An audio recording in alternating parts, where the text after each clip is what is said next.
এদেশের একজন মানুষের অস্তিত্ব, শুধু মুসলমান নয়, একজন মানুষের অস্তিত্ব বেঁচে থাকতেও ইনশাআল্লাহ এই নষ্ট জিনিসের একটা লাইন বাস্তবায়ন করতে দেওয়া হবে না। নারী বিষয়ক সংস্কার কমিশন তাদের প্রস্তাবনা পেশ করেছে ৩ শতাধিক পৃষ্ঠার।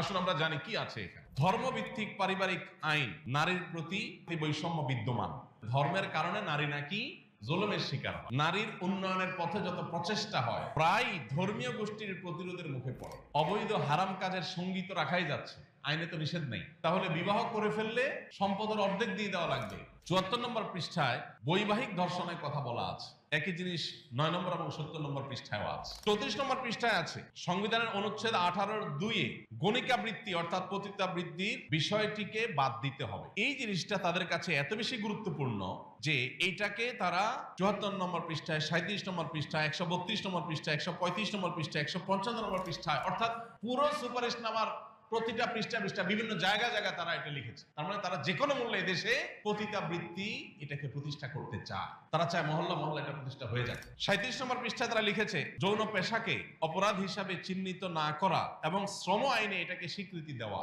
এটা দাবি করেছে তারা। ১০৫ নম্বর পৃষ্ঠায় আছে শরীর আমার সিদ্ধান্ত আমার। ১৬৩ নম্বর পৃষ্ঠায় আছে ঘরের কাজ নারীর বা নারীরা ধূমপান করে না এই জাতীয় উপস্থাপন করা থেকে বিরত থাকতে হবে। ৩৪ নম্বর পৃষ্ঠায় আছে সংবিধানের ৩৯(২) অনুচ্ছেদে শালীনতা এবং নৈতিকতার কথা বলা আছে, এটা বাদ দিতে হবে। ৩৫ নম্বর পৃষ্ঠা আছে মহিলা বাদ দিয়ে নারী বলতে হবে, এটা পিছনে বিরাট মায়ের প্যাচ আছে। পতিতাবৃত্তি এই শব্দগুলো বলা যাবে না, যৌনকর্মী বলতে হবে, অর্থাৎ এটাকে এস্টাবলিশ করতে হবে।